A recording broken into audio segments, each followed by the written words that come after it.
Hey, how you doing? Nick James here. Welcome to another episode of Open and Real Q&A with Nick J. We're on episode 12, I believe, and today we've got a new man behind the camera and asking questions.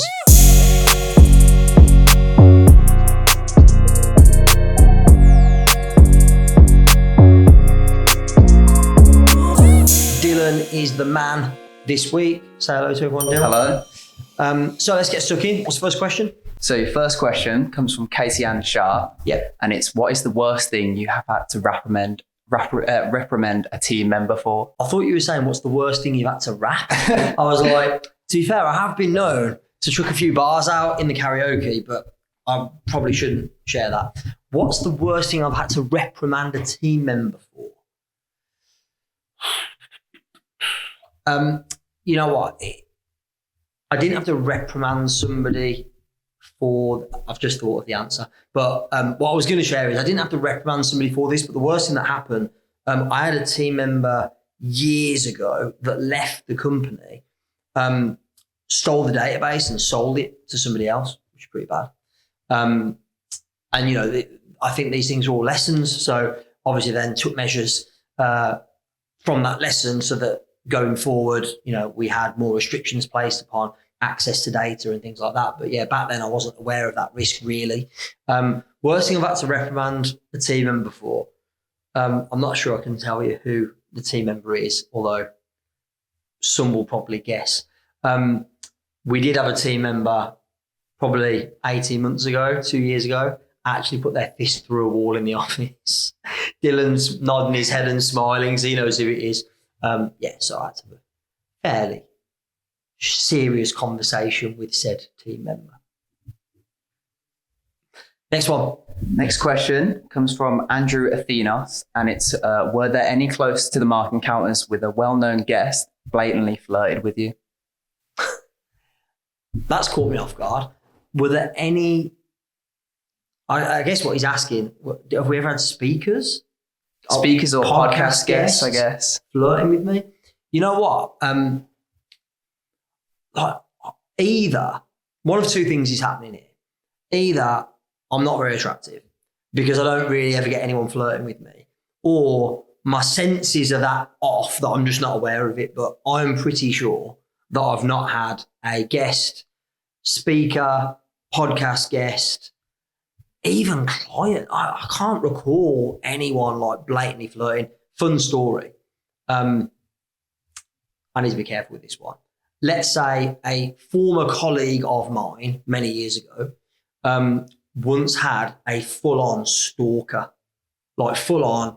It was a client and they were full-on like bombarding with emails and texts and showing up at events and all sorts, full-on stalker. This has never happened to me. Like I said, either I'm not aware or I'm just not very attractive, one of the two. Don't know. Next question. Next question. These are weird questions, by the way. Yeah. The community is getting weirder so by the week. I quite like it in a bizarre way. Go for it. This is a good one. It's a bit longer. This one comes from Helen Plan. It's, do you think the lazy influencer culture should be cancelled, or do you think it's a culture that generally inspires people to be authentic and installs a good work ethic into society? And then in a caption, just put, meaning lazy influencers, people who buy spam and bot accounts to make them look more successful than they really are, the only ways to Essex, Love Island culture, things like that. Yeah. So I think I suppose we're talking about the influencer culture, the social media influencer culture as a whole. I feel there are a lot of positives about the social media culture as a whole. For example, there are loads, but I'm going to give you a couple of examples.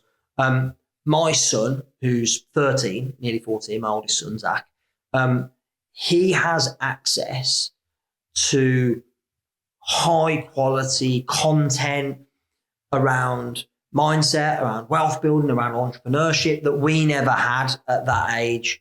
You know, I went to a lot of Tony Robbins seminars when I was a kid, so I was very fortunate, but like there was no social media. You couldn't learn from, you know, people like Marie Forleo or Gary Vaynerchuk or David Goggins in, you know, 1990. Those people weren't as accessible as they are now. So I do think that there's a lot of positives around the social media culture. because it makes good quality information more accessible. The downside, and I think what the question's relating to, is like the culture of you can basically just buy followers to build up this perception of personal brand. I don't like it, but the fact is there's always going to be people in any industry, in any business, that try and cheat the system. And that's all it is. It's basically, I want to pretend that I have greater influence than I do. But it's not really going to work, because if you bought all the likes and all the followers or whatever, and then you put out some kind of message or marketing campaign, you're not going to get a response, because the people aren't actually interested in your content, in what you do. They're just bought followers. So ultimately, it's a vanity metric, and I really believe that. Like, you can check out all my socials; they're not particularly impressive. I think we've got 8,000 odd on Instagram, and we've probably got, I think, on Facebook personal, I'm maxed on friends, but on the page, it's not particularly impressive. I think we've got maybe 12,000 or something on LinkedIn. So it's not particularly impressive, but it's because I see it as a vanity metric. I don't see it as really meaning anything.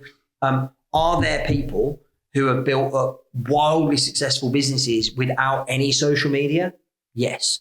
Are there people that have built up vast social media followings that don't have a successful business and don't monetize it? Yes. So the two aren't actually directly linked and related. They are not to say that you can't build a successful business on the back of a big personal brand on Instagram or LinkedIn or Facebook or whatever, or TikTok.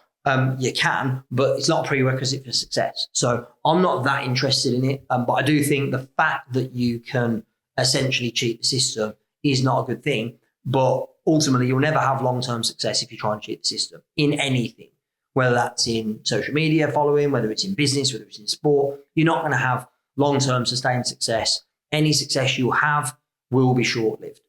I'll give you a specific case in point for the social media influencer thing. Let's say, for example, you buy social media followers, and now you've got 100,000 followers, and now on Instagram. And now all of a sudden, because you've got 100,000 followers, you start to get opportunities for sponsorship deals, and you get a company that pays you 20 grand for sponsored content on your Instagram channel. You take that 20 grand and you do sponsored content. They get no return on that investment because the followers aren't real. They're not going to give you 20 grand again. You got a one-time win of 20 grand, but you've lost long-term because they're never going to touch you again. And so for me, much better to build slowly but surely and legitimately. That'll give you much better long-term success, in my opinion. Next question. So this one's a bit of a curveball. They've asked to remain anonymous, and is it true you once lost a game of golf to a one-legged man? Is it true that I once lost the game of golf to a one-legged man? I only just worked out what this question actually was. So I've never lost a game of golf to a one-legged man. However, I did lose a game of golf to Adam when he was basically playing on one leg. So he still had two legs, but one, and by the way, we should get the image and edit it into the video here. Ad's got an image of him playing golf on one leg, basically, where his entire one leg, left leg at that, which is like the one where you bear all the weight when you're playing golf, that whole leg is like strapped up, and he can't bear any weight on it whatsoever. And yes, he legit beat me and Matt Elwell. I'm going to throw him under the bus as well. At the same time, the three of us played, I think it was at Fulford Heath Golf Club, where Matt was a member at the time, and Ad took the money on one leg. But I tell you what, he's a hell of a player, Ad. He knows how to get the ball round, and his short game's a joke. So yeah, he beat me and Matt comfortably on one leg. Beware injured golfers is the old adage. Next. So next question, this is the final question we have. This comes from ALEXIS Kingsbury. Yes. It says, I know a salon owner who sadly had to close up shop but was too embarrassed to let their clients know. So people showed up for appointments to find the place closed, resulting in them being featured in the local news. Yeah. What's the most trouble your ego has landed you in? Okay. First of all, Alexis, great question. And those who are at Expert Empires know what a legend Alexis is. Gave a great presentation on AI and the future of tech and how it affects business. What's the Repeat that last bit to me. What's the most trouble your ego has landed you in? Well, by the way, every time I've landed myself in trouble, it's always been my ego. It's always been my own fault. It's always been me making a stupid decision or saying something I regret. And that normally comes from the ego part of us. But the most trouble that my ego's ever landed me in, I would say, definitely, I think I've shared this story before on this podcast. When we first, like the pandemic started, we had 508 people that had bought tickets to an Expo Empires event, which was happening at the end of March 2020. And my ego didn't want to, A, cancel the event, B, give in to the pressure that I was being put under to cancel or postpone the event. And then C, didn't want to be wrong and didn't want to admit I was wrong. And yeah, that landed me in short term a lot of trouble. Dill, you weren't part of the team then, were you? So you don't remember, but a lot of the team who are here now, I'm sure you've heard the stories. We were getting, like, you sometimes think you have a bad day in client experience. You weren't here for the worst day in client experience history when we had like over 100 people in a day. Get your head around that. Like, look, right now we might get, the odd ticket holder that has a bit of a moan before an event for whatever reason or after an event for whatever reason. But, in general, we're fairly good. We had over 100 people in a day, email, phone, or send us a message or comment on social posts. I counted, there was over 100 in a 24-hour period, complaining, slating me because I basically refused to postpone the event. And that was my ego that got us in. And not just me, also created a lot of problems for the team. And actually, great lesson that came out of it. And I shared this with one of my clients earlier this week. When I realised that the situation was far more dire than I'd realised I'd not really accounted for previously, I realised I'd made a mistake. But what I didn't do was I didn't react. So I realised I made a mistake, and then I deliberately did not say anything for 24 hours. And the reason I didn't say anything for 24 hours, and I think there's a good lesson in this, was anything that I would have said then straight away would not have been thoroughly thought out. It would have been a knee-jerk reaction. And so therefore I wouldn't have been bringing my best energy, my best thinking, my best communication to the table to solve this massive problem that my ego had created. And so what I did was I didn't say a thing for 24 hours publicly. I spent 24 hours internalizing the whole thing, deciding what I could do, asking myself some great questions, meeting with the senior members of my team and what we're going to do about this, and coming up with a really solid strategy for how we're going to overcome the problem. And then after a 24-hour period of silence, which, by the way, when there was 3 days till the event, 24 hours is quite a long time. I then put out a video and basically said, look, hold my hands up. I've misjudged this. I apologise. So first of all, hold my hands up, admit that I was wrong, which my ego really didn't want to do, but I think it was the right thing to do. And here's what I'm now going to do to make this right for you. One, we're postponing the event to a future day. We'll do it as soon as we can with all the same speakers that you've bought tickets to see. Two, we're still going to run the event anyway, but all online.